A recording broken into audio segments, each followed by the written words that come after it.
সৃষ্টি। মানুষ একা একা না, পৃথিবীতে সব জোড়ায় জোড়ায় তৈরি করেছি।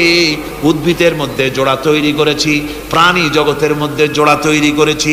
এই দুনিয়ার ভিতরে যা কিছু আছে, উদ্ভিদ হোক আর মানুষ হোক, প্রাণী জগৎ হোক, সবগুলিকে আমি আল্লাহ জোড়া বানাইছি। জোড়ায় জোড়ায় নর এবং নারী সবগুলির মধ্যে করে দিয়েছি, যাতে করে তোমরা তাদের কাছে শান্তি পাও। আর তোমাদের মধ্যে ভালোবাসা সৃষ্টি করেছি, মহব্বত সৃষ্টি করে দিয়েছি। আর পরিণত বয়সে এই মহব্বতকে আমি আল্লাহ করুণার সহৃদয়তায় পরিণত করে দেই। তোমার থেকে তোমার জোড়া নারী সৃষ্টি করেছি, স্ত্রী। সেই স্ত্রীর কাছে তুমি তোমার স্বস্তি শান্তি ফিরে পাবে। আর যখন বৃদ্ধ হয়ে যাবে তখন এই ভালোবাসাটাকে আমি করুণা আর মহব্বতের মধ্যে পয়দা করে দেই। এর দ্বারা এই ভালোবাসা এবং মহব্বতের মাধ্যমে সন্তান সন্ততি পৃথিবীতে আসে, নাতি আসে, পৌত্র আসে, পৌত্রী আসে। এভাবে করে আত্মীয় স্বজন পরিবেষ্টিত অবস্থায় দুনিয়ায় মানব বংশ আমি এভাবে করে বৃদ্ধি করি।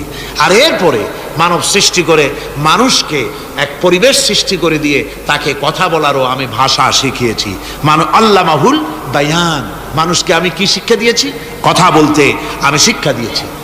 কথা বলার কারণেই মানুষ মানুষ, আর কথা বলতে পারে না বলে মানুষের সাথে পশুর সাথে এই বিরাট পার্থক্য। পশু কথা বলতে পারে না, মানুষ কথা বলতে পারে। কথা বলা হচ্ছে মানুষের একটা বিশেষ বৈশিষ্ট্য। আরে বায়ান শব্দের অর্থ শুধু কথা নয়, বায়ান শব্দের অর্থ হচ্ছে চেতনা, বুদ্ধি, অনুভূতি, প্রজ্ঞা, মেধা, চিন্তা, বিবেচনা, ইচ্ছা শক্তি, প্রতিরোধ শক্তি, এ সবগুলি বায়ানের ভিতরে সীমাবদ্ধ। যে আমি বায়ান শিক্ষা দিয়েছি, তার মানে এতগুলি জিনিস আমি তোমার মধ্যে আমি সৃষ্টি করে দিয়েছি মানুষের মধ্যে। এরপরে এ বায়ান একটি শিক্ষা। শিক্ষা বলতে বোঝায়, এই শিক্ষাটা আল্লাহ সবাইকে দিয়েছেন। মাছ সাঁতার কাটতে পারবে, পাখি আকাশে উঠতে পারবে। পাখিকে আল্লাহ ওড়ার ক্ষমতা দিয়েছেন। মুরগির বাচ্চা ডিমের থেকে বের করে পানির মধ্যে ছেড়ে দিবেন, ও সাঁতার কাটতে পারবে না। আপনি আমারে কোন মুরগির ডিমের ভিতরে মুরগির বাচ্চা, হাঁসের ডিমের ভিতরে হাঁসের বাচ্চা, সে কি করে বোঝে ডিমের কোন অংশ পাতলা? সেই অংশটা সে অপারেশন শুরু করে দেয়। সে কিন্তু সব জায়গায় ঠকায় না। ওই ডিমের পর্দার ভিতরে একটা অংশ আছে পাতলা, সামান্য পাতলা। সেই পাতলা অংশ সে ঠুকঠুক করে একটুখানি অপারেশন করে, পর্দাটা ফেটে যায়, সেখান থেকে সে বেরিয়ে আসে। কে শিখালো যে এই জায়গায় ঠুকঠুক করে আওয়াজ কর, বেরোতে পারবি? কে শিখালো? আল্লাহ পাক শিক্ষা দিয়েছেন। এটা বায়ানের অন্তর্গত। মানুষকে দিয়েছেন বায়ান, ওকে দিয়েছেন শিক্ষা। হাঁসের বাচ্চা পানির ভিতরে ছেড়ে দিলে ওকে সাঁতার কাটতে হবে, কে শিখালো? আল্লাহ পাক। বাতাসে পাখিরা উড়ে বেড়ায় ডানা মেলে। আওয়ালাম ইয়ারাউ ইলা তায়রি সাফাতিন ওয়া ইয়াকবিদনা মা ইউমসিকুহুন্না ইল্লার রহমান। দেখে নাকি তারা পাখিটি কেমন? মেলি দুটি লঘু ডানা, উড়িয়া বেড়ায় শূন্যের পরে নাহি তার কোনো মানা। আবার সে ডানা গুটাইয়া চলে কিন্তু পড়ে না তবু, বলকে বা তারে শূন্যে রাখিছে ভিন্ন সে এক প্রভু। প্লেনের মতো, এরোপ্লেনের মতো দেখছেন না পাখিগুলি এরকম এরকম করে ওড়ে। আবার কখনো উঠতে গিয়ে আর ডানা দোলায় না, দুটো ডানা শরীরের সাথে মিশাইয়া একেবারে রকেটের মতো উড়ে চলে যায়, কিন্তু পড়ে যায় না। কে তাকে শূন্যের উপরে রেখেছে? জোরে কন, কে রেখেছে? আল্লাহ পাক। এই ট্রেনিং আল্লাহ পাক তাকে দিয়েছেন। আল্লাহ পাক তাকে এই শিক্ষা দিয়েছেন। এই শিক্ষা, পানিতে সাঁতার কাটবে মাছ, বায়ুতে ভেসে বেড়াবে পাখি, তারপরে মানুষের চোখের পলক পড়বে, পাকস্থলী হজম করবে, এসব শিক্ষা আল্লাহই দিয়েছেন। প্রত্যেকটা জিনিসকে সৃষ্টি করেছেন, আর তার কাজটাও কিভাবে হবে তাও আল্লাহ পাক শিখিয়ে দিয়েছেন। এই জন্য শুধুমাত্র এই শিক্ষাটুকুনি নয়, মূল শিক্ষা হচ্ছে আল্লামাহুল বায়ান। এর আসল অর্থ হলো মানুষের জ্ঞানের পূর্ণতার জন্য আল্লাহ পাক বায়ান দিয়েছেন। সে বায়ান হচ্ছে কোরআনে কারীম। সে বায়ান কি? কোরআন। এই কোরআন হচ্ছে মানুষের জ্ঞানের পূর্ণতা। কোরআন দিয়েই মানুষের জ্ঞান পরিপূর্ণ হয়। ওমা উতীতুম মিনাল ইলমি ইল্লা কালিলা। তোমাদেরকে খুব সামান্যতম জ্ঞান দেওয়া হয়েছে। আসল জ্ঞানের মালিক কে? আল্লাহ সুবহানাহু ওয়া তাআলা। আল্লাহ রাব্বুল আলামিন বলেন, আশ-শামসু ওয়াল কমারু বিহুসবানিন ওয়ান নাজমু ওয়াশ-শাজারু ইয়াসজুদান। সূর্য এবং চন্দ্র একটা বিরাট একটা হিসাবের অনুসরণে বাধ্য। সূর্য আর চন্দ্র একটা হিসাবের অনুসরণে বাধ্য, এর ব্যতিক্রম হওয়ার কোনো উপায় নাই। সূর্য এবং চন্দ্র তার আপন আপন কক্ষপথে ঘুরবে, ইচ্ছে মাফিক সূর্য চন্দ্র ঘুরতে পারবে না। রাত 12টার সময় সূর্য এসে বলতে পারবে না বেটা রাত ছক, আমি এখন উদিত হব, পারবে? পারবে না। দিনের দুপুরের সময় রাত এসে মাথা চাড়া দিয়ে জাগাতে পারবে না, দিন সরে যা, আমি এখন সবটাকে রাত বানায় দেব, পারবে না। চন্দ্র এবং সূর্য একটা নির্ধারিত একটা হিসাবের অনুসরণে তারা রয়েছে, আর এই হিসাবের নিয়ম, কঠোর হিসাবের নিয়মতান্ত্রিকতার ভেতরে থাকার কারণেই মানুষের জন্য চন্দ্র, মাস, বছর ইত্যাদি গণনা মানুষের জন্য আল্লাহ সহজ করে দিয়েছেন। আল্লাহ পাকের নবীর কাছে জিজ্ঞাসা করা হচ্ছে, ওয়ায়াসআলুনাকা আনিল আহিল্লাম, ও নবী আপনাকে প্রশ্ন করা হয় চাঁদ সম্পর্কে। কাফেররা প্রশ্ন করেছে চাঁদের ক্রমবর্ধমান ক্রমহ্রাস কেন, চাঁদ বাড়ে কেন, কমে কেন, আপনারে জিজ্ঞাসা করা হয়, আপনি জবাবে বলুন কুল হিয়া মাওয়াকিতু লিন্নাস, বলুন এ চাঁদ হচ্ছে মাস, দিন, বছর গণনা করার জন্য, গোটা পৃথিবীবাসীর জন্য আমি একটা স্থায়ী ক্যালেন্ডার আকাশে ঝুলায় রাখছি। জোরে কোন সুবহানাল্লাহ। বিনা পয়সার ক্যালেন্ডার কে ঝুলায় রাখছেন? আল্লাহ সুবহানাহু ওয়া তাআলা, তিনি ঝুলিয়ে রেখেছেন এই ক্যালেন্ডারকে। আর এই চন্দ্র সূর্য নিজের ইচ্ছা মাফিক চলতে পারে না। আল্লাহ পাক কোরআনে কারিমে বলেছেন, আফা গায়রা দীনিল্লাহি ইয়াবগুন ওয়ালাহু আসলামা মান ফিস সামাওয়াতি ওয়াল আরদি তাওআন ওয়া কারহা, তোমরা কি আমার দেওয়া জীবন ব্যবস্থা ছেড়ে দিয়ে মানুষের তৈরি করা, অন্যের তৈরি করা মতবাদ গ্রহণ করতে চাও? ওয়ালাহু আসলামা মান ফিস সামাওয়াতি ওয়াল আরদ, অথচ আকাশে যা কিছু আছে, জমিনে যা কিছু আছে, সব আমার কি করছে? আমার হুকুম মেনে, আমার আনুগত্য করে তারা চলছে, আনুগত্যের সামনে মস্তক অবনত করে দিয়েছে। তাই তো আমরা দেখতে পাই তাল গাছে কোনোদিন বেল হয় না, হয়? চট্টগ্রামে হয় বোধহয়, তাল গাছে বেল হয়, নারকেল গাছে আম হয়, নিম গাছে লিচু হয়? হয় না। আল্লাহর সুন্নতের ভিতরে কোনো পরিবর্তন পাওয়া যাবে না। দেখুন বঙ্গোপসাগরের পানি মিষ্টি না নোনা? সবাই বলুন মিষ্টি না নোনা? বঙ্গোপসাগরের নোনা পানি জোয়ারের টানে এই বঙ্গোপসাগরের নোনা পানিগুলি পদ্মা, মেঘনা, যমুনার ভিতরে প্রবেশ করে মিষ্টি পানির ভিতরে, আবার ভাটির টানে পদ্মা, মেঘনা, যমুনার পানিগুলি, মিষ্টি পানিগুলি নোনা পানির মধ্যে গিয়া ঢোকে। মাঝখানে কোনো পার্টিশন নাই, নোনা পানি মিষ্টি পানির এলাকাকে নোনা বানাতে পারে না, আবার মিষ্টি পানিগুলি গিয়া নোনা পানিগুলিরে মিষ্টি বানাইতে পারে না। কার হুকুম পালন করে? কার হুকুম? النجم والشجر يسجدان والسماء رفعها ووضع الميزان, তারকা বৃক্ষরাজি সব সেজদায় রত। তারাই সেজদা দেয় কারে? কারে সেজদা দেয়? চাঁদ সেজদা করে কাকে? সূর্য করে কাকে? গাছপালা করে কারে? আল্লাহ পাককে সেজদা করে সবাই। সমস্ত সৃষ্টি জগতের কাজ হলো তিনটা। সৃষ্টি জগতের কাজ কয়টা? তিনটি কাজ। একটা কাজ হচ্ছে সৃষ্টি জগৎ মহান আল্লাহর উদ্দেশ্যে সিজদা করবে, তার হামদ করবে, তার তাসবিহ করবে। তিনটা কাজ, সিজদা করবে, হামদ করবে, তাসবিহ করবে। এই তিনটা কাজ হচ্ছে সৃষ্টি জগতের। গোটা পৃথিবীর সব কিছু আল্লাহ পাককে সিজদা করছে। কোরআনে কারিমে রব্বুল আলামিন বলেন, ওয়ালিল্লাহি ইয়াসজুদু মান ফিস সামাওয়াতি ওয়াল আরদি তাওআন ওয়া কারহা ওয়া যিলালুহুম বিল গুদুবি ওয়াল আসাল।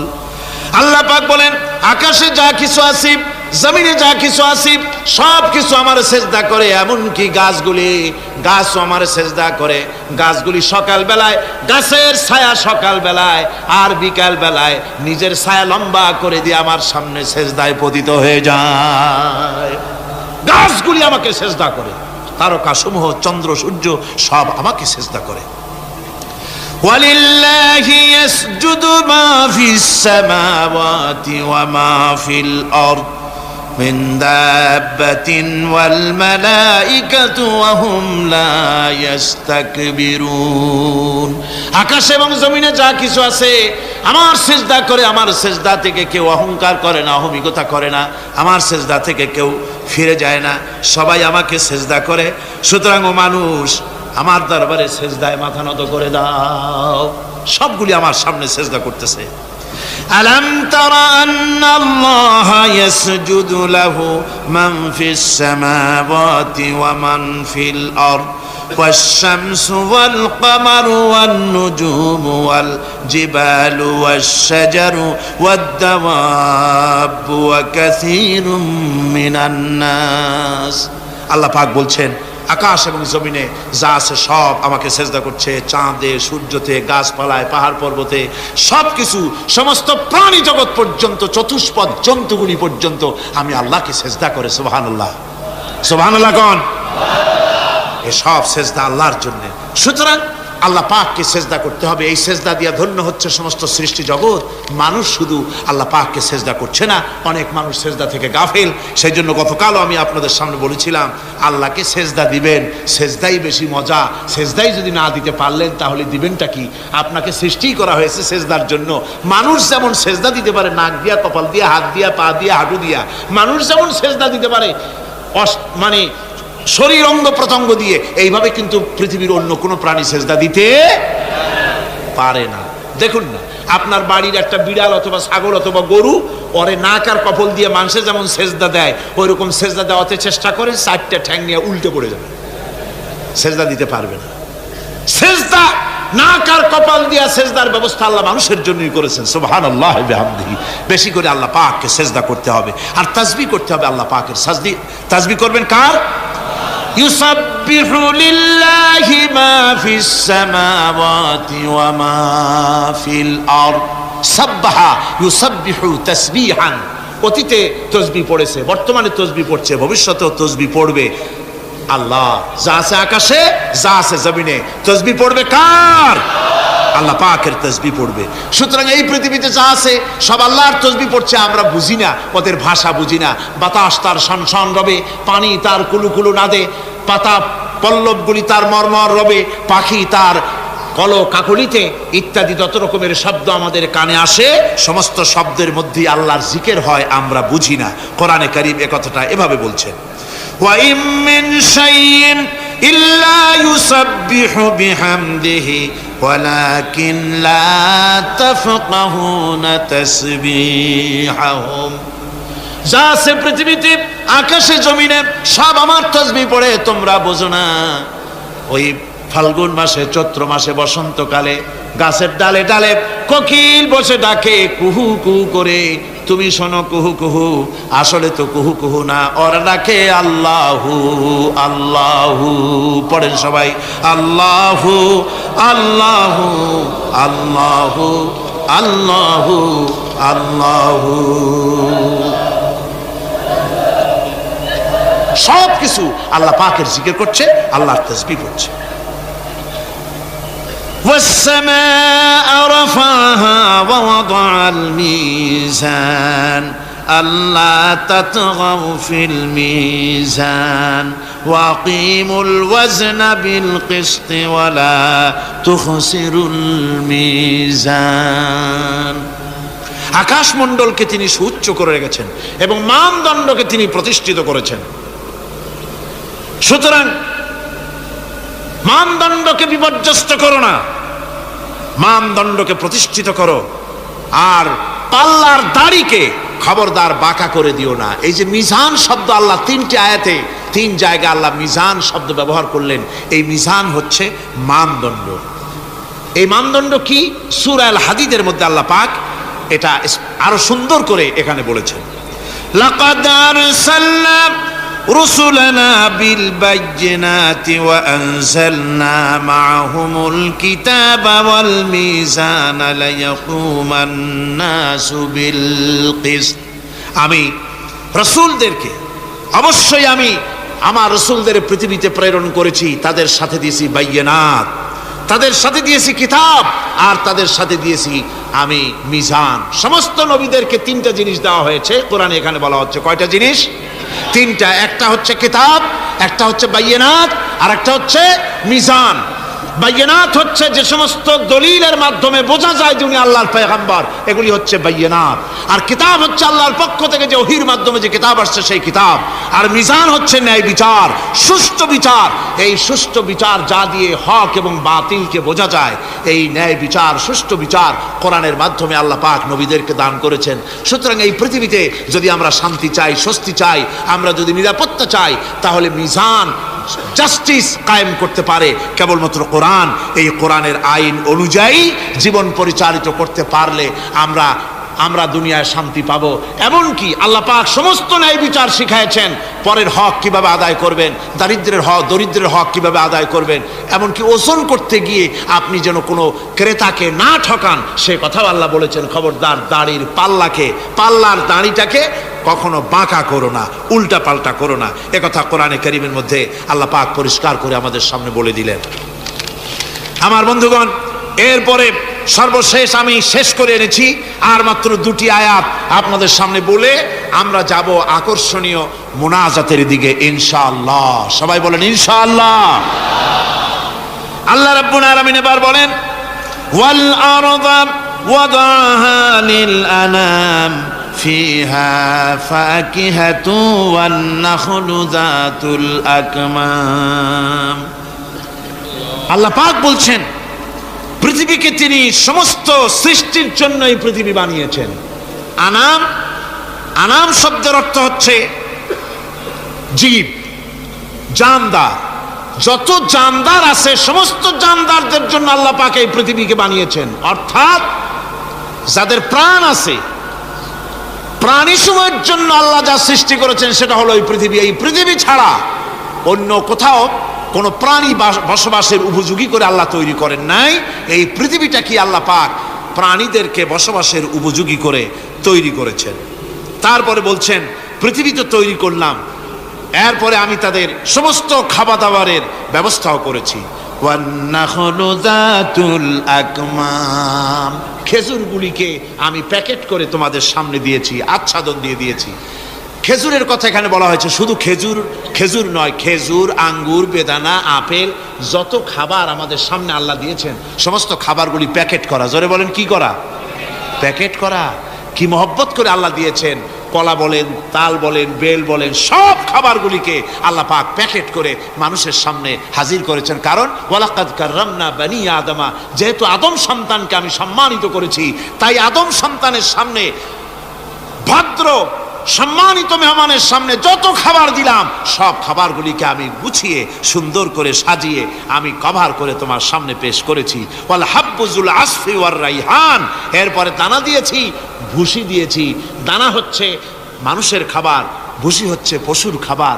এই মানুষের খাবার, পশুর খাবার সবকিছু আমি পরিবেশন করেছি। এরপর আল্লাহ বলছেন ফাবিআইয়ি আলা'i রাব্বিকুমা তুকাযযিবান। পড়েন ফাবিআইয়ি আলা'i রাব্বিকুমা তুকাযযিবান। আল্লাহ পাক বলছেন কোন নিয়ামতকে, তোমার প্রভুর কোন নিয়ামতকে অস্বীকার করতে পারো? আল্লাহর কোন নিয়ামতকে অস্বীকার করতে পারবে না। এভাবে হাজারো নিয়ামত দিয়ে আমি তোমাদেরকে সমৃদ্ধ করে। প্রিয় ভাই সব, হেদায়েত একটা ভিন্ন জিনিস। মুসলমানের ঘরে জন্মগ্রহণ করলেই মুসলমান হয় না, আবার কাফেরের ঘরে জন্মগ্রহণ করলেই কাফেরই থাকবে, তাও হয় না। দেখেন না, হযরতে ইব্রাহিম আলাইহিস সালামের পিতা ছিল মুশরিক, কাফের মুশরিকের ঘরে, মূর্তি পূজারীর ঘরে আল্লাহ পাঠালেন ইব্রাহিম খলিলুল্লাহ আলাইহিস সালাতু ওয়াস সালামকে। সুবহানাল্লাহ। আবার নূহ আলাইহিস সালাম আল্লাহর পয়গম্বর, তার ছেলে হয়ে গেল কাফের। ঠিক না? এই জন্য হেদায়েত এটি আল্লাহর দান। হেদায়েতটা কার দান? এই জন্য আল্লাহ রাব্বুল আলামিন কোরআনে কারীমের মধ্যে আমাদেরকে শিখিয়ে দিয়েছেন প্রতি রাকাতে আমরা যেন আল্লাহর কাছে হেদায়েত কামনা করি। ইহদিনাস সিরাতাল মুস্তাকিম। পড়েন ইহদিনাস সিরাতাল মুস্তাকিম সিরাতাল্লাযীনা আন'আমতা আলাইহিম গায়রিল মাগদুবি আলাইহিম ওয়ালাদ-দাল্লিন। আমিন। হায় আল্লাহ, তুমি আমাদেরকে হেদায়েত দাও, হেদায়েতের রাস্তা দেখাও, ওই পথ যে পথ নবিয়্যিন, সিদ্দিকীন, শুহাদা, সালেহীন তাদের পথ আমাদের দেখাও। আর যারা অভিশপ্ত, যারা বিপদগ্রস্ত, পথগ্রস্ত, সে পথে আমি চলতে চাই না, নবীদের পথ আমাদেরকে দেখাও। হেদায়েত পাওয়া যত কঠিন, হেদায়েতের উপরে টিকে থাকা ততোধিক কঠিন। সেই জন্য আল্লাহ তাআলা হেদায়েত প্রাপ্তদের জন্য একটা দোয়া শিখিয়ে দিয়েছেন, এই দোয়াটা করো যাতে তোমরা হেদায়েতের উপরে টিকে থাকতে পারো। দোয়াটা কি? রব্বানা লা তুযিগ কুলুবানা বা'দা ইয হাদাইতানা ওয়া হাব লানা মিন লাদুনকা রাহমাতান ইন্নাকা আনতাল ওয়াহ্হাব। আয় আমার রব, তুমি আমাকে যখন দয়া করে হেদায়েতের রাস্তা দিয়েছো, আল্লাহ তুমি আমাকে হেদায়েত থেকে বিগড়ে দিও না। বলেন আমিন। নবী করিম সাল্লাল্লাহু আলাইহি সাল্লামের কাছে কোরআন নাজিল হচ্ছে, কে এনে দিচ্ছে? আল্লাহ তাআলা দুনিয়ার মানুষকে হেদায়েত দিবেন, সেজন্য নবী দরকার আর হেদায়েত পাঠানো দরকার। আল্লাহ তাআলা কোনো মানুষের সাথে সরাসরি কথা বলেন না, সরাসরি কথা বলেন না, সামনে এসে কথা বলেন না। যদি কারোর সঙ্গে কথা বলতে চান, মিন ওয়ারাই হিজাব, পর্দার আড়াল থেকে কথা বলেন, অথবা তার মনের মধ্যে আল্লাহ তাআলা ইলকা করে দেন।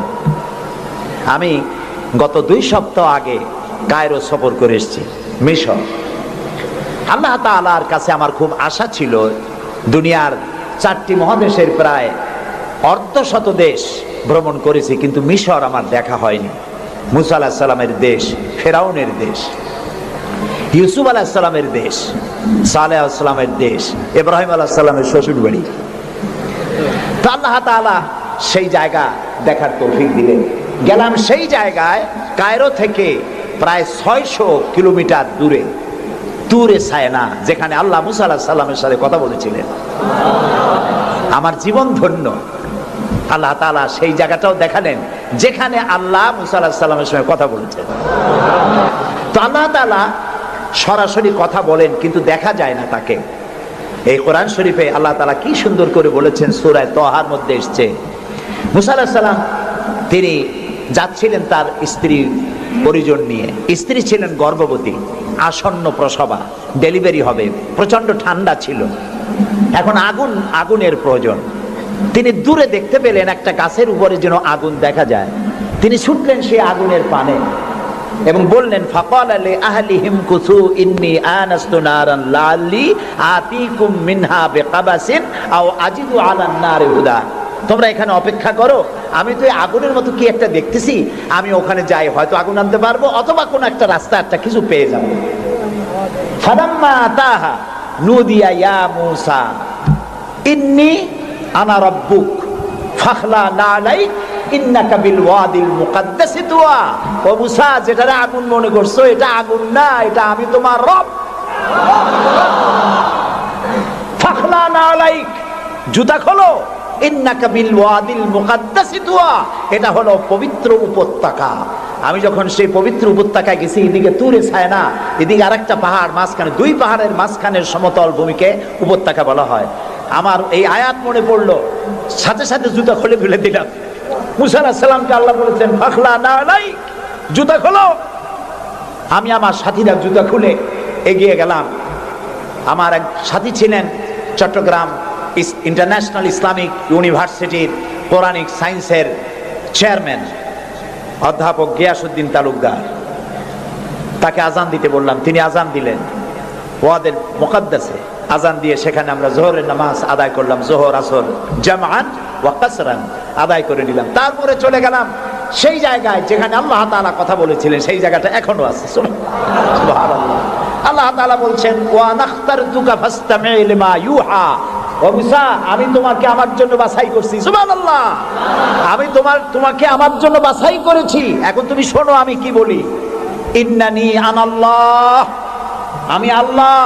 সুবহানাল্লাহ, সুবহানাল্লাহ, আমি আল্লাহ। লা ইলাহা ইল্লা আনা, আমি ছাড়া কোনো ইলাহ নাই। ফাবুদনি ওয়া আকিমিস সালাতা লিযিকরি, অতএব আমার ইবাদত করো আর আমার শরণার্থে নামাজ কায়েম করো। সুবহানাল্লাহ। ওইখানে দেখলাম দুইটা ধর্মীয় প্রতিষ্ঠান, একটা হলো মসজিদ আর একটা হলো গির্জা, একদম গায়ে গায়ে লাগানো। দুনিয়ার ইহুদি খ্রিস্টান আর মুসলমানেরা এক জায়গায় নামাজ পড়তেছে আর যার যার মতো ইবাদত করতেছে, কোনো ঝগড়া নাই। ইহুদিরাও যাচ্ছে আর খ্রিস্টানেরও যাচ্ছে, মুসলমানেরও যাচ্ছে। আমি সেখানে একটা বক্তব্য রাখলাম, বললাম দুনিয়ার ঐক্য, কোন রাজনৈতিক ঐক্যে পৃথিবীর মানুষকে ঐক্য বানাতে পারবে না। ইসলাম দিয়েই ঐক্য করা যাবে, এটাই হলো তার প্রমাণ। পৃথিবীর শ্রেষ্ঠ জাতি এই তিনটি, মুসলমান, খ্রিস্টান, ইহুদি। এই সেরা পৃথিবীতে রাজত্বকারী, ক্ষমতা বিস্তারকারী শক্তি মিলিত হয়েছে ওয়াদে মুকাদ্দাসে। এই তিন শক্তি একত্রিত হয়ে আল্লাহর ইবাদত করতেছে, মারামারি নাই, কাটাকাটি নাই। সুতরাং ধর্মভিত্তিক ঐক্যই পৃথিবীকে শান্তির নিবাস বানাতে পারে। সেখান থেকে সে সফর কাহিনী অনেক লম্বা, আমি বই একটা লিখতেছি, আপনারা দোয়া করেন যেন সেটা বের করতে পারি। তারপরে চলে গেলাম মিউজিয়ামে, পিরামিড দেখলাম, নীল নদ দেখলাম, আল্লাহ দেখাইলেন। আমি যখন মিউজিয়ামে ঢুকেছি তখন আমাদের 70 পাউন্ড, মিশরীয় পাউন্ড, 70 পাউন্ড, 40 পাউন্ড টিকিট পারিট। যখন ভিতরে ঢুকলাম তখন শয়তানকে দেখার জন্য আরো অতিরিক্ত 80 পাউন্ড দেওয়া লাগবে।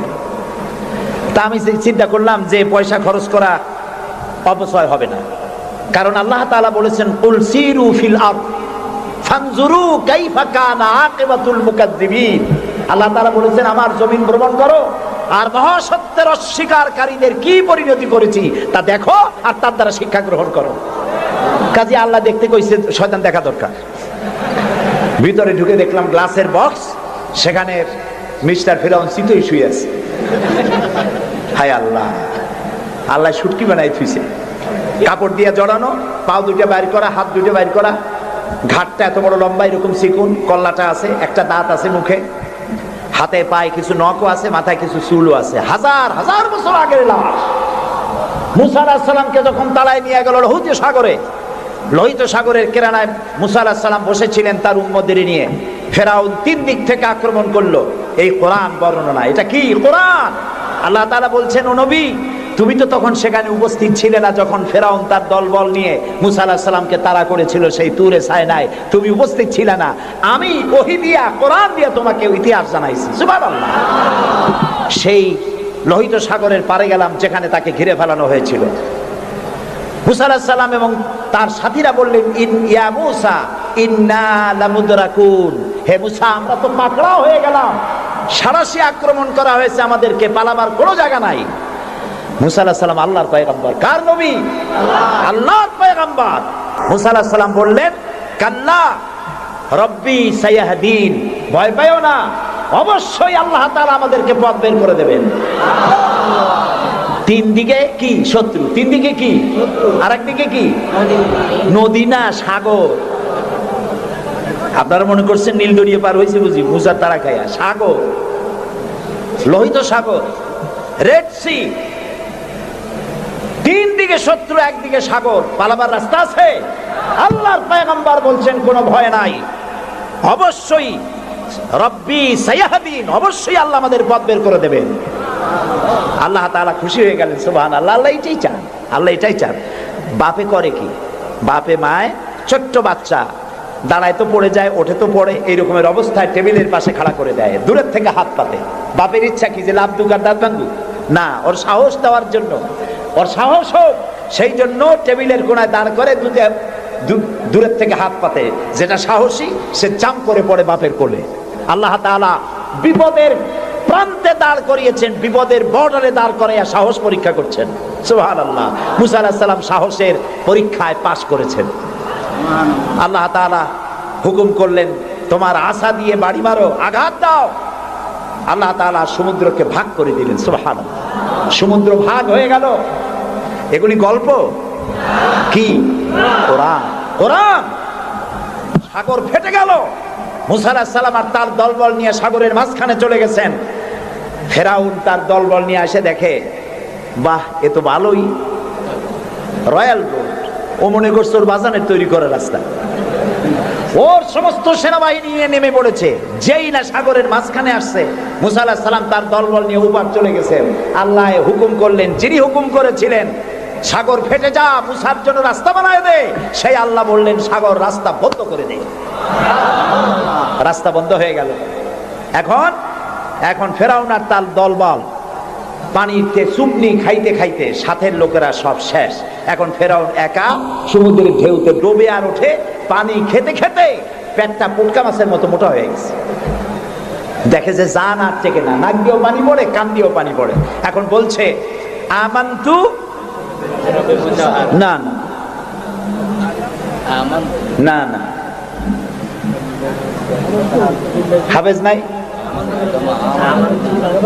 হ্যাঁ, আমানাত বিহি বানু ইসরাইল, ঈমান আনলাম সেই আল্লাহর উপরে যে আল্লাহর উপর ঈমান আনছে বনি ইসরাইলেরা, তার উপর ঈমান আনলাম। আল্লাহ তাআলা বললেন আল আন, এখন ওয়াকাদ আসাইতা কাবলু ওয়া কুনতা মিনাল মুফসিদিন। ও বলল আনা মিনাল মুসলিমিন। আল্লাহ আমি তো কলেমা পড়লাম আর তো মুসলমান হইলাম, এখনো চুবাও কেন? আল্লাহ কয় এখন ওয়াকাদ আসাইতা কাবলু, এর আগে তুমি আমার সাথে বিরোধিতা করেছো, বিদ্রোহ করেছো, আমার মানুষের উপর অত্যাচার করেছো, ওয়া কুনতা মিনাল মুফসিদিন, আর তুমি হচ্ছ সন্ত্রাসীর একজন বড় সন্ত্রাসী, বিপর্যয় সৃষ্টিকারী। শোনো ফেরাউন, আজকে আমি তোমারে শুধু মারবই না, আমি তোমাকে মৃত্যু দেব, আর তোমার আলিয়াউমা নুনাজ্জিকা বিবাদানিক, আমি তোমার শরীরকে হেফাজত করব। তোমার শরীর পানিতে পচবে না, পোকা মাকড়ে, জলচর প্রাণী, স্থলচর প্রাণী কেউ খাবে না, মাটিতেও তুই পচবি না, তোরে শুটকি বানায় রাখবো কিয়ামত পর্যন্ত। সেই আল্লাহ আছে না নাই? আছে না নাই? ওই আল্লাহ তাআলা বুশেরে শুটকি বানাইতে পারবে না? সুবহানাল্লাহ বলো। আল্লাহর সাথে যারা নাফরমানি করবে, আর এই নাফরমানদেরকে যারা কলম দিয়া লিখে, বক্তৃতা করে, রাজনীতি দিয়া যারা আল্লাহর নাফরমানদেরকে সাহায্য করবে, নমরুদের মতো, ফেরাউনের মতো আল্লাহ চুমাইয়া দুনিয়া থেকে জুতা মেরে বিদায় করে দেবেন। আল্লাহ রাব্বুল আলামিন বলেন ওয়ালাকাদ ইয়াসসারনাল কুরআনা লিযিকরি ফাহাল মিন মুদ্দাকির। আল্লাহ তাআলা বলেন কোরআনকে মুখস্থ করার জন্য আমি বান্দার কাছে, মানুষের কাছে বোঝার জন্য আর মুখস্থ করার জন্য আমি আল্লাহ সহজ করে দিয়েছি। আল্লাহ যদি সহজ না করতেন, এই কোরআন আমরা মুখস্থ করতে পারতাম না। নবী করিম সাল্লাল্লাহু আলাইহি ওয়াসাল্লাম এই কোরআন দিয়ে মদিনায় ইসলামী রাষ্ট্র কায়েম করলেন। সুবহানাল্লাহ বলেন। আমি কোরআন শরীফ তাবিজ লেখার জন্য আসে নাই। যারা তাবিজ লেখেন, আমি বিনয়ের সাথে তাদেরকে এই কথাটা বলবো, আপনারা কোরআন দিয়া তাবিজ লিখা ইসলামের কোনো উপকার করেন নাই, ক্ষতি করছেন। আমি একটু ব্যাখ্যা দিয়ে বলি, তাহলে বুঝতে সুবিধা হবে। তাবিজ দিয়া লেখা কি ক্ষতিটা করলেন? ক্ষতি করছেন এই, সাধারণ মুসলমানেরা আপনাদের কাছে, হুজুরদের কাছে মামলা মোকদ্দমার বিষয় জানার জন্য আসে না। সংঘর্ষ বেঁধেছে, মীমাংসা হবে কেমন, এজন্য আসে না। স্কুল, কলেজ, মাদ্রাসা অথবা অন্য কিছু তৈরি করবে ইত্যাদির জন্য আপনার কাছে জানতে আসে না। আপনার কাছে আসে, ছেলে বিয়ে করছে, বহুত দিন হয়েছে, বাচ্চা হয় না, তারপরে পেট্রোল শোক হয়েছে, মাথায় যন্ত্রণা, গরু হারায় গেছে, খুঁজে পাওয়া যায় না, বউরে জেনে ধরছে, মেয়েকে ভূতে ধরছে, এই সব কালো জিরে পড়া, তেল পড়া, পানি পড়া, আর কালো সুতোয় গিরে দেওয়া, এই সব কাজেই আপনার কাছে আসতেছে। কেন? আপনি বুঝাইছেন যে এখানে আসলে তাবিজ দেওয়া যায়, ঝাড়ফুঁক করা যায়, দোয়া দরুদ করা যায়, সেই জন্য বড় কাজ থইয়া এই কাজে আপনার কাছে আসতেছে। অথচ বিশ্বাস করুন, রাসূলুল্লাহ কোরআন দিয়া তাবিজ লেখেন নাই, সাহাবায়ে কেরামও করেন নাই। একজন সাহাবীও তাবিজ লিখেছেন এর দলিল যদি কারো জানা থাকে, মেহেরবানি করে আমাকে জানাবেন, আমি আপনার কাছে শিখবো। ঝাড়ফুঁক করেছেন রাসূলুল্লাহ নিজেও, ঝাড়ফুঁক করেছেন সাহাবায়ে কেরাম, কিন্তু তাবিজ লেখেন নাই। তাবিজ লিখে মানুষকে বোঝানো হয়েছে এটা তাবিজের কিতাব, কিন্তু তা নয়, এটা সংবিধান। সুবহানাল্লাহ বলেন। এটা কনস্টিটিউশন, এর মধ্যে অর্থনীতি, সমাজনীতি, রাজনীতি, ইতিহাস, ভূগোল কি নাই, কোরআনের মধ্যে সব আছে। সুবহানাল্লাহ। মুহাম্মদুর রাসূলুল্লাহ, সবাই বলেন সাল্লাল্লাহু আলাইহি ওয়াসাল্লাম, তিনি মক্কি জিন্দেগিতে লোক তৈরি করলেন। আবু বকর, ওমর, ওসমান, আলী রিদওয়ানুল্লাহ তাআলা আলাইহিম আজমাইন, এই জাতীয় লোক তৈরি হয়ে গেল। কেন তৈরি হলো? দেখেন আল্লাহ কি বলেন। আল্লাহ রাব্বুল আলামিন বলেন, হুয়াল্লাযী আরসালা রাসূলাহু বিল হুদা ওয়া দীনিল হক লিইয়ুযহিরাহু আলাদ-দীনি কুল্লি ওয়া কাফা বিল্লাহি শাহীদা। আমি আমার রসুলকে প্রেরণ করেছি পৃথিবীতে, তিনি আল্লাহ যিনি তার রসুলকে পৃথিবীতে প্রেরণ করেছেন এই জন্য দ্বীনে হক আর সত্যের বিধান সহকারে পাঠিয়েছেন, যাতে করে পৃথিবীর মানব গোষ্ঠীর উপরে আল্লাহর আইনকে তিনি বিজয়ী করে দিতে পারেন। পৃথিবীতে কার আইন চালু হবে? বলেন সবে জোরে, আল্লাহর আইন। আল্লাহর আইন যতদিন ছিল শান্তিও ততদিন ছিল। নবী করিম সাল্লাল্লাহু আলাইহি ওয়াসাল্লাম মদিনায় গেলেন, মদিনায় গিয়ে তিনি কি হয়েছিলেন কন্ত? রাষ্ট্রপ্রধান। বলেন না কি হলেন? রাষ্ট্রপ্রধান, প্রেসিডেন্ট হলেন, রাষ্ট্রপতি হলেন। তার সংবিধান কি ছিল? কোরআন। এটা আইনের কিতাব, আপনি পড়ে দেখেন। আমি অনুরোধ করব, সাংবাদিক হন, সাহিত্যিক হন, কবি হন আর ঔপন্যাসিক হন, রাজনীতিবিদ হন আর ব্যবসায়ী হন, যে কোনো ব্যক্তি হন, কোরআনটারে বুঝুন। কোরআন তাবিজের কিতাব নয়। চুরি করলে, ডাকাতি করলে, জেনা করলে, ব্যভিচার করলে কি শাস্তি হবে, জুডিশিয়াল ল, ফৌজদারি দণ্ডবিধি কোরআনে আছে না নাই? এই যে সন্ত্রাস ছড়িয়ে পড়ছে সারা পৃথিবী, এই সন্ত্রাসীদের শাস্তি কি হওয়া উচিত তা কি কোরআনে আছে? আছে। সূরা মায়েদার মধ্যে আল্লাহ পরিষ্কার করে সন্ত্রাসীদের শাস্তি কি হবে তা এর মধ্যে পরিষ্কার করে বলে দিয়েছেন। আপনি আমি মরে গেলে পরে আপনার আমার পরিত্যক্ত সম্পত্তি কে কতটুকুন পাবে তা ভাগ করে কোরআনে বলা আছে? বলা আছে। এমন কোন জিনিস নাই যা কোরআনে কারীমের মধ্যে আল্লাহ তাআলা স্পষ্ট করে ঘোষণা করেন নাই। আল্লাহ বলেছেন তিবিয়ানান লিকুল্লি শাই, সব কিছুকে খুলে খুলে আমি কোরআনের মধ্যে বলে দিয়েছি। বলেন সুবহানাল্লাহ। প্রিয় ভাই সব, কোরআন যেই মানবে, আজকে নিশ্চয়ই হিন্দু ভাইরাও আসছেন, আছে। আমরা মাহফিলে হিন্দু ভাইদেরকেও স্বাগত জানাই। কেন জানাই জানেন? কোরআন শরীফ শুধু মুসলমানদের জন্য নয়। আল্লাহ কি শুধু মুসলমানদের? বলেন আপনারা, আল্লাহ কিন্তু মুসলমানদের। আল্লাহ হচ্ছেন রব্বুল আলামিন, সকলের আল্লাহ। তো যিনি সকলের আল্লাহ, তার কোরআন হবে কি শুধু মুসলমানদের? কোরআন শরীফের শুরুতেই এর মাঝে আল্লাহ বলে দিয়েছেন হুদাল লিন্নাস, হুদাল লিন্নাস, হাদা বায়ানুল লিন্নাস। এটা গোটা বিশ্বের সমগ্র মানব মণ্ডলীর জন্য হেদায়েতের গ্রন্থ কোরআন। এই জন্য আমি যখন ইউরোপ আমেরিকায় যখন বক্তৃতা করি, তখন ইউরোপ আমেরিকায় বক্তব্য শোনার জন্য মাল্টি ন্যাশনাল পিপল আমার সামনে থাকে। খ্রিস্টান থাকে, ইহুদি থাকে, মুসলমান থাকে, হিন্দু থাকে। আমি আমার আলোচনায় বলি, আপনাদের মুসলমান হওয়ার দরকার নাই, কারণ আমার যে মুসলমান আছে তাই আমি সামলাইতে পারতেছি না। মুসলমান হওয়ার দরকার নেই, শুধুমাত্র কোরআনের বিধান মানেন, কোরআনের আইনটা যদি মানেন আপনারা শান্তি পাবেন।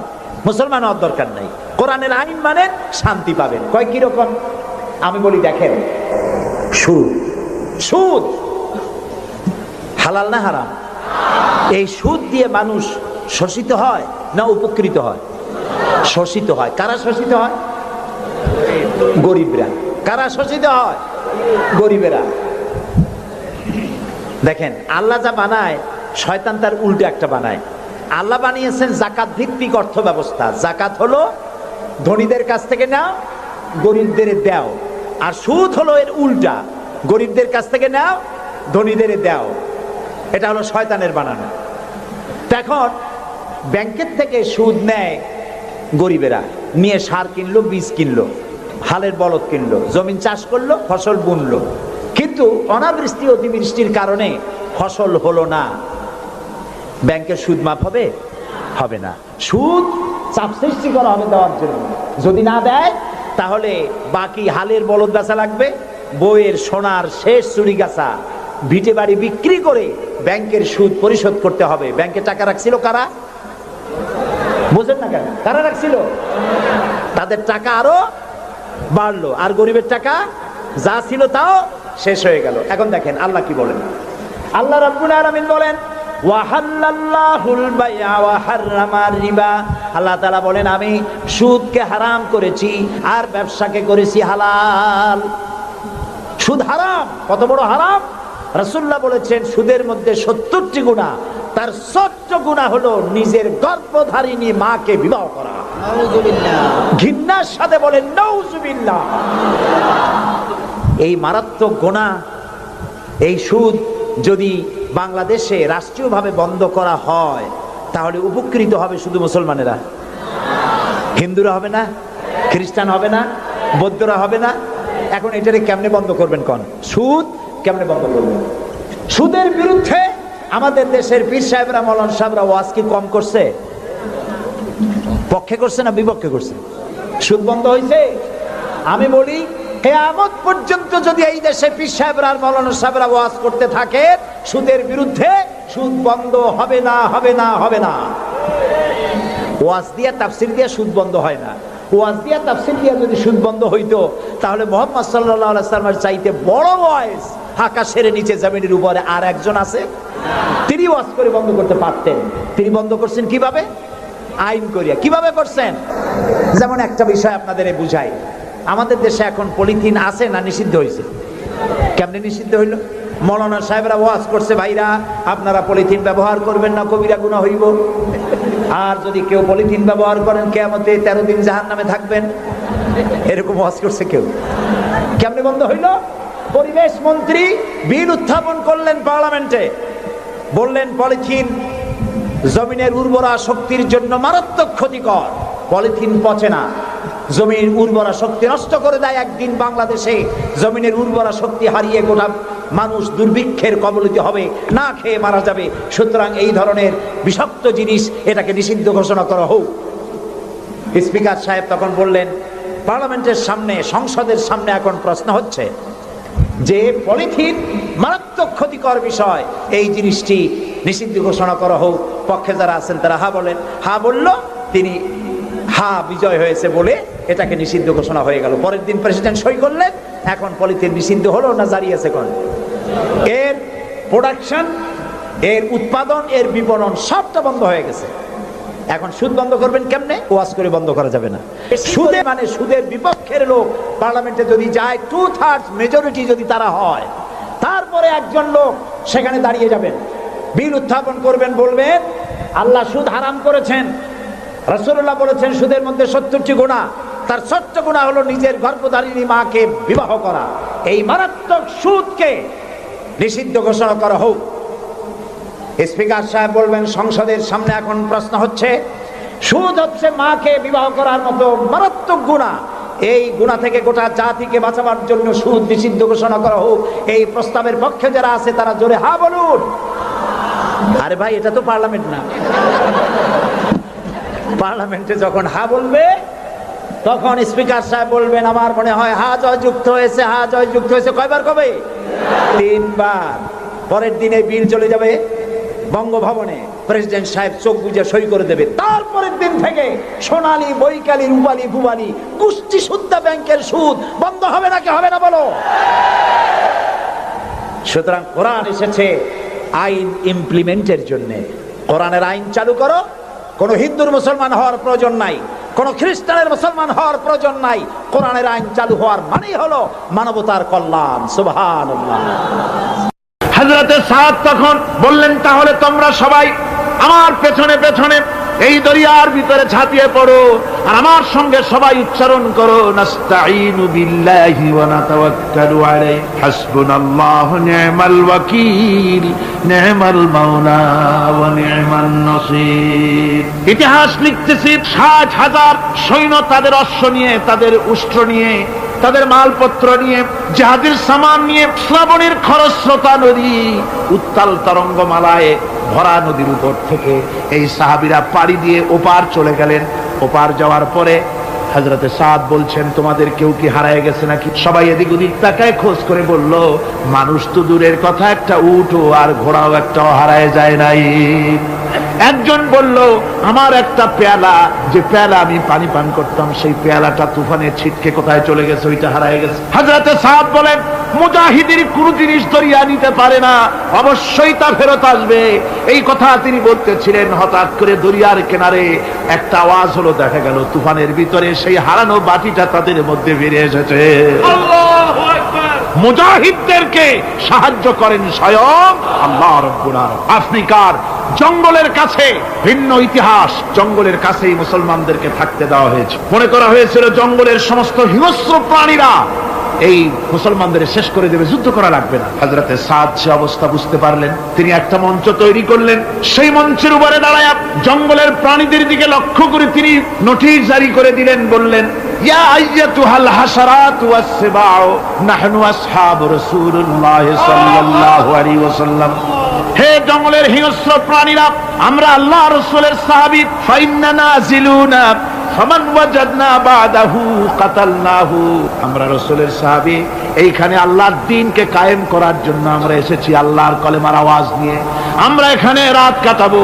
সুতরাং এই জঙ্গলের ভিতরে হিংস্র প্রাণী যত আছো, সব আমাদের এই জায়গা ছেড়ে অন্যত্র চলে যাও।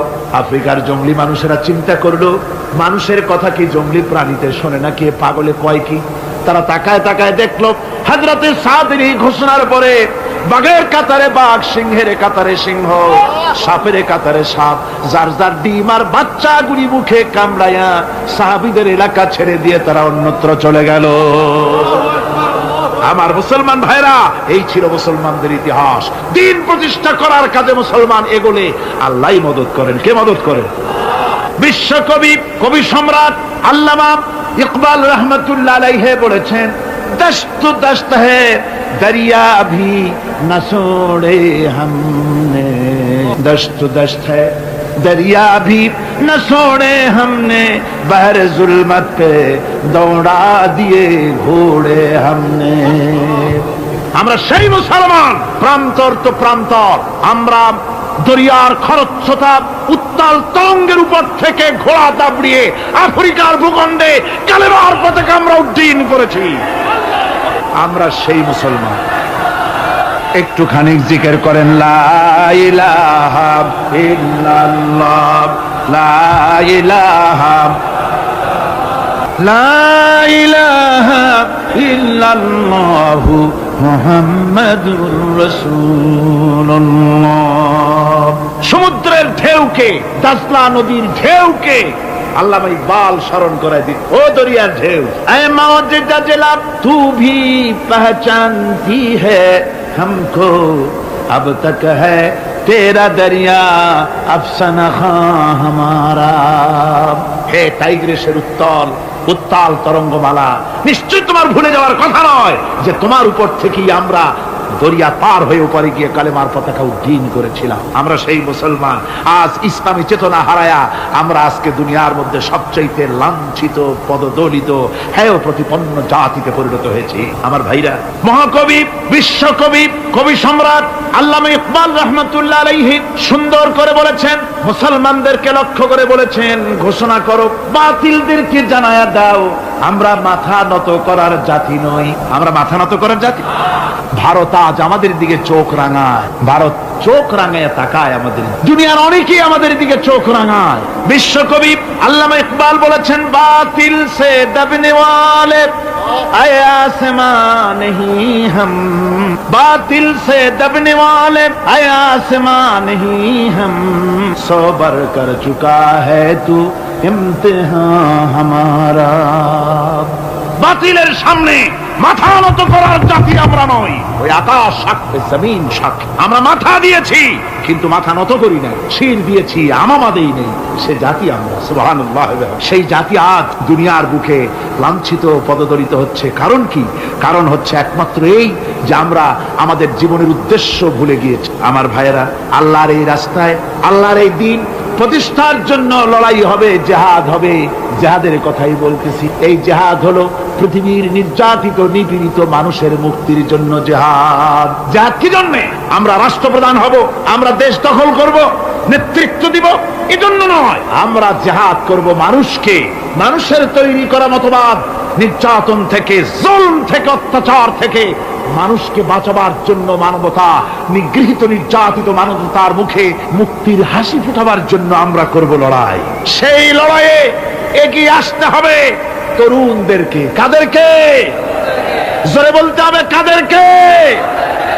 তরুণদের আসতে হবে, যুবকদের আসতে হবে। আমার আনন্দে বুক ভরে যায় যখন দেখি মাহফিলে, আজকে তো এই মাহফিল কোরআনে কারীমের কথা এই ভূখণ্ডে আল্লাহ বলার তৌফিক দিয়েছেন। 35টি বছর পার হয়ে গেছে, জীবনের 35টি বছর কোরআনে কারীমের সামান্য একটু খেদমত করার তৌফিক আল্লাহ পাক দান করেছে। যখন এই কাজ প্রথম শুরু করি তখন দেখেছি মাহফিলে যারা আসে তাদের 95% দাড়ি পাকা বুড়া মানুষ। কিন্তু দিন যত যেতে লাগলো, 71 পার হয়ে গেল, 72, 73, 74 এলো, আস্তে আস্তে দেখা গেল চিত্র উল্টে গেল। আজ মসজিদে তরুণদের জন্য জায়গা পাওয়া যায় না। যারা মসজিদে যায় সব তরুণ। যারা আগে হজে যেত সব বুড়া মানুষ, পাপ করার আর কোনো বয়স নাই, তখন যাইতো হজ করতে। এখন আলহামদুলিল্লাহ তরুণেরা যায় হজ করতে বেশিরভাগ। আজকের মাহফিল দেখুন, দাঁড়ায় দেখতে বলি নাই, জায়গায় বসে আর ডাইনে বা একটু তাকায় দেখেন কারা বেশি, দাড়ি পাকা না যুবক? যুবক আর তরুণ দিয়ে আল্লাহর এই মুজাহিদ, আল্লাহর এই গোলামদের দিয়ে আল্লাহ মাহফিল ভরে দিয়েছেন। জোরে কোন সুবহানাল্লাহ, জোরে কোন আলহামদুলিল্লাহ। এই তরুণ যুবকরাই হচ্ছে ইসলামের সম্পদ। ইসলামের সম্পদ কে? তরুণ আর যুবকেরা। তোমাদের অবদান ইসলামে সব চাইতে বেশি। মনে রাখবেন যুবকেরা, শোনো, ইসলাম প্রতিষ্ঠিত হয়েছে তোমাদের রক্তের উপরে। কাদের রক্তের উপরে? যুবকদের রক্তের উপর। যারা ইসলাম প্রথম কবুল করেছিলেন তারা কিন্তু বুড়ো ছিলেন না কেউ। প্রথম যে ব্যক্তি ইসলাম কবুল করলেন হযরতে সাইয়্যিদুনা আবু বকর সিদ্দিক রাদিয়াল্লাহু তাআলা আনহু, বয়স ছিল 37 বছর। 37 বছর বয়সে দাঁত টাত পড়িয়া খুনখুনা বুড়া হয়ে গেছিল নাকি? হযরত ওমর ইসলাম যখন কবুল করেন তখন তিনি ছিলেন 26 বছরের টকবকে যুবক। যৌবনের রক্ত পা এবং মাথা পর্যন্ত শিরায় উপশিরায় ধাবমান এই যুবক হযরত ওমর 26 বছর বয়সের সময় ইসলাম কবুল করেন। হযরত আব্দুর রহমান বিন আউফ যখন ইসলাম কবুল করেন বয়স ছিল মাত্র 17 বছর। হযরত আলী যখন ইসলাম কবুল করেন তখন বয়স ছিল মাত্র 8.5 বছর। তোমাদের মতো তরুণেরা, যুবকেরাই সর্বপ্রথম কলেমার পতাকা ধারণ করে রাসূলকে সাহায্য করেছিল। সুবহানাল্লাহ।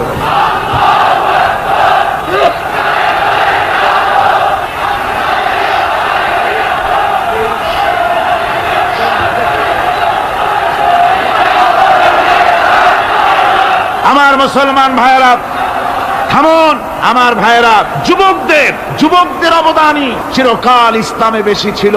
তাই বলে যারা বৃদ্ধ মানুষ তাদের কিন্তু কোনো মন খারাপ করার কোনো কারণ নাই, ঠিক কিনা? যেহেতু আমরা যারা বয়সের প্রান্তে এসে গেছি আমরাও ওই যৌবন কালটা পেরিয়ে এসেছি, ঠিক কিনা? আরেকটি কথা, কিয়ামতের দিন কোন বুড়ো মানুষ বেহেশতে যাবে না, সব যুবকরা যাবে। বেহেশতে যাবে কারা? বুড়োরা বোধহয় ভয় পেয়ে গেছে। রাসূল পাক সাল্লাল্লাহু আলাইহি ওয়াসাল্লাম বলেছেন, আমার কথা না, হুজুর বলেছেন কোন বুড়ো মানুষ বেহেশতে যাবে না, কোন কালো মানুষ বেহেশতে যাবে না। এখন রাসূল যদি বলেন তার কথাই তো আইন। হুজুর বলেন কালো মানুষ বেহেশতে যাবে না, একটা কালো মানুষ কান্দিয়ে তো পড়ি। হুজুর বলেন কেঁদো না, তুমি যখন বেহেশতে যাবে চাঁদের মতো সুন্দর চেহারা নিয়ে বেহেশতে যাবে। বুড়ার কান্না দেখে হুজুর বলছেন কেঁদো না, তুমি যখন বেহেশতে যাবে আল্লাহ তোমার যুবক বানায় পাঠায়। যেহেতু বেহেশত হচ্ছে যুবকদের জন্য, সুবহানাল্লাহ। অত নাজ নিয়ামত, অত আনন্দ, বুড়া মানুষে তো খাইয়ে খুঁয়ে বেহেশত নষ্ট করি ভালো। এই জন্য যৌবন দরকার, স্বাস্থ্য দরকার বেহেশত উপভোগ করার জন্য। সেই জন্য বেহেশতে যাবে কারা? তরুণেরা যাবে। কারা যাবে? তরুণ তরুণী দিয়ে আল্লাহ পাক বেহেশত ভরে ফেলবেন। সুবহানাল্লাহ। আমার তরুণেরা, যুবকেরা শোনো, রাসূলুল্লাহ তোমাদের কত সম্মান দিয়েছেন। কে সম্মান দিয়েছে? রাসূলুল্লাহ এক জায়গায় বক্তৃতা করছে। এমন সময় দেখা গেল একজন তরুণ সাহাবী, নাম তার জারীর রাদিয়াল্লাহু তাআলা। চাঁদের মতো চেহারা তার ছিল, খুব সুন্দর চেহারা ছিল তার। হযরত জারীর বসতে না পেরে জায়গা পায় না, দাঁড়ায় আছে। রাসূল নিজের গায়ের চাদরটা খুলে জারীরের দিকে নিক্ষেপ করলেন, বললেন, জারীর দাঁড়িয়ে আছো, আমার চাদরের উপরে বসো। সুবহানাল্লাহ। হযরত জারীর রাসূলুল্লাহর চাদর নিয়ে চুমা খাইতে লাগলেন আর বললেন, আকরামাকাল্লাহ কামা আকরামতানি ইয়া রাসূলুল্লাহ। হে রাসূল, আল্লাহ আপনার সম্মান আরো অনেক বাড়িয়ে দিন, যেমন আপনি আমাকে মর্যাদা দিলেন। হে রাসূল, আপনার চাদরে পৃথিবীর কোন মানুষ বসতে পারে? আমার তরুণ ভাইরা, আমার যুবক ভাইয়েরা তোমাদেরকে রাসূল মহব্বত করতেন, ভালোবাসতেন সবচেয়ে বেশি।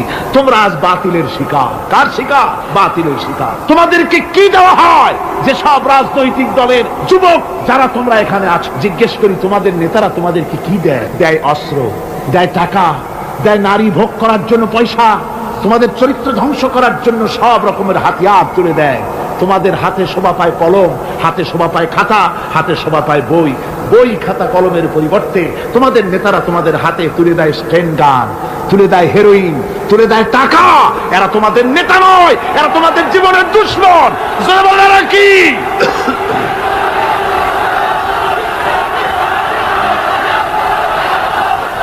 আমার যুবক ভাইয়েরা, আমার কলেজ ইউনিভার্সিটির ছাত্র ভাইয়েরা, একটুখানি মাথা খাটায় চিন্তা করো। তোমার নেতারা যারা ঢাকা থেকে আসে বা এখানে বাস করে, ওই নেতারা যখন রাজনৈতিক প্রোগ্রাম করতে আসে, তখন কি একবারের জন্য তোমাদেরকে বলে, ও ছেলেরা তোমরা কি নামাজ ঠিক মতো পড়ো কিনা? বলে?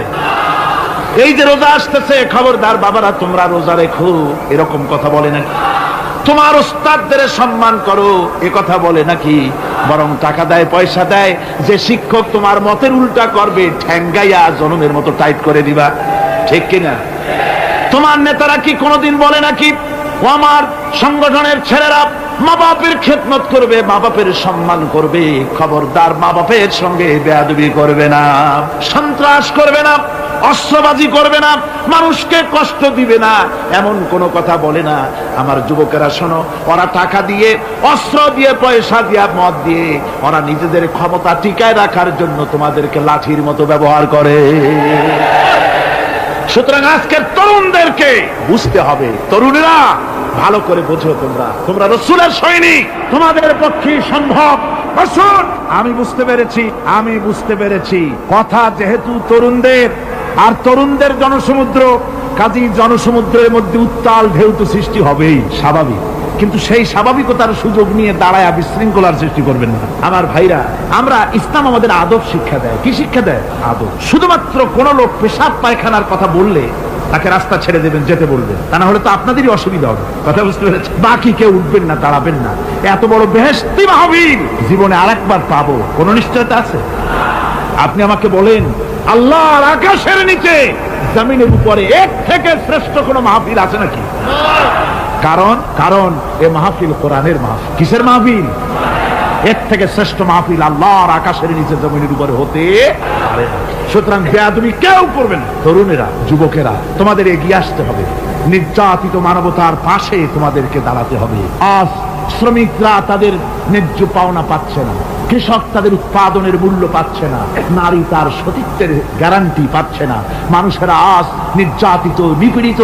সারা পৃথিবীতে Bosnia, Algeria, Somalia, Palestine, Kashmir, Burma, Philippines, Bharat, পৃথিবীর সর্বত্র নির্যাতিত মুসলমানদেরকে বাঁচাবার জন্য আমার খালিদ বিন ওলীদের উত্তরসূরিরা, সালাউদ্দিন আইয়ুবী, জামালউদ্দিন আফগানি, হযরত আলীর উত্তরসূরি, আজকের মাহফিলের যুবক আর তরুণরা, তোমরা কি রক্ত দিতে পারবে?